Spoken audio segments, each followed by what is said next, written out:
एक सर्द रात लगभग 2 बजे मैं अचानक जाग गया। हवा में एक अजीब सी शांति थी, इतनी गहरी कि ऐसा लगा मानो पूरा ब्रह्मांड सांस रोककर खड़ा हो। मैं बाहर निकला और वहां मैंने देखा अब तक का सबसे साफ और खूबसूरत आसमान। तारे बड़े और चमकीले लग रहे थे, जैसे आकाश में बिखरे हुए कीमती रत्न। और फिर कुछ असाधारण हुआ। एक चमकदार वस्तु जैसे कोई तारा आकाश से गिरने लगी। वह चमचमाते हुए नीचे गिर रही थी और लगभग 100 मीटर दूर जाकर गिरी। मेरा दिल तेजी से धड़कने लगा और मैं अनजाने में ही उसकी ओर दौड़ पड़ा। मुझे यह पता लगाना था कि वह क्या था। जो मैंने देखा उसने मुझे चौंका दिया। एक छोटा चमकता हुआ अंतरिक्ष यान जो केवल 1 फुट जितना बड़ा था। वह कुछ सेकंड के लिए रुका, फिर रात के आसमान में गायब हो गया। मैंने सोचा सब खत्म हो गया, लेकिन तभी मैंने एक और चमकती ऑब्जेक्ट देखी। इस बार वह एक सूखी नदी की तलहटी में जाकर गिरी। ये नदी सामान्य नहीं थी, ये अजीबोगरीब चमकते हुए फूलों से भरी हुई थी। और नदी के केंद्र में दूसरा अंतरिक्ष यान था, थोड़ा बड़ा, लगभग आधा मीटर। उसके अंदर मैंने कुछ अविश्वसनीय देखा। छोटे जीव जो मुझसे अलग होते हुए भी मुझसे बात कर पा रहे थे। उनकी तकनीक ने तर्क को चुनौती दी। कोई इंजन नहीं, कोई दिखने वाला प्रोपल्शन सिस्टम नहीं, फिर भी वह उड़ रहा था।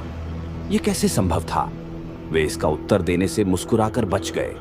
उस रात मैं सिर्फ सपने नहीं देख रहा था, मैं ब्रह्मांड के रहस्यों को खोज रहा था। इस तरह की कहानियां हमारी कल्पना को जगा देती हैं, लेकिन अगर ये सिर्फ सपने नहीं हैं, तो क्या ब्रह्मांड में ऐसे रहस्य छिपे हैं? आइए अंतरिक्ष के इन चमत्कारों के पीछे के विज्ञान को समझते हैं। चमकदार तारे और साफ आसमान। उस रात तारे बड़े और चमकीले क्यों दिख रहे थे? ये केवल कल्पना नहीं है। जब हम शहर की रोशनी से दूर जाते हैं तो लाइट पॉल्यूशन की कमी हमें तारों की असली चमक देखने देती है। ऐसे साफ आसमान में तारे जैसे कि सिरियस या बीटलग्यूस एकदम अलौकिक लग सकते हैं। गिरती हुई वस्तुएं, उल्का या यूएफओ। जो चमकदार लकीर मैंने देखी वह उल्काओं की वजह से हो सकती है, छोटे स्पेस रॉक्स जो पृथ्वी के वायुमंडल में जलते हैं। लेकिन यूएफओ का क्या? अनआइडेंटिफाइड फ्लाइंग ऑब्जेक्ट्स की ऐसी घटनाएं अक्सर उन्नत तकनीक से जुड़ी होती हैं, जिन्हें समझ पाना मुश्किल है। नासा का UAP unidentified aerial phenomena programme इन घटनाओं का वैज्ञानिक अध्ययन करता है।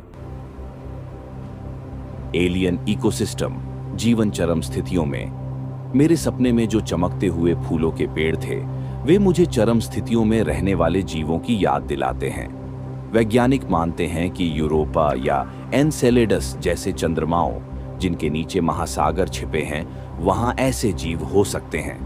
क्या एलियन इकोसिस्टम मेरे सपने जैसे दिख सकते हैं?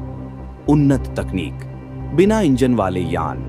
जो अंतरिक्ष यान मैंने देखा उसमें कोई इंजन नहीं था, फिर भी वह आसानी से उड़ रहा था। वास्तविक जीवन में हम आयन ड्राइव्स, सोलर सेल्स और यहां तक कि वॉर्प ड्राइव जैसी उन्नत प्रोपल्शन सिस्टम्स का अध्ययन कर रहे हैं। ऐसे विचार जो कभी विज्ञान कथा का हिस्सा थे, लेकिन अब हकीकत बनने के करीब हैं। ब्रह्मांड विशाल है और इसमें अनगिनत रहस्य छिपे हैं जो खोजे जाने का इंतजार कर रहे हैं। चाहे सपनों के जरिए हो या विज्ञान के, हमारी जिज्ञासा हमें हमेशा आगे बढ़ने के लिए प्रेरित करती है।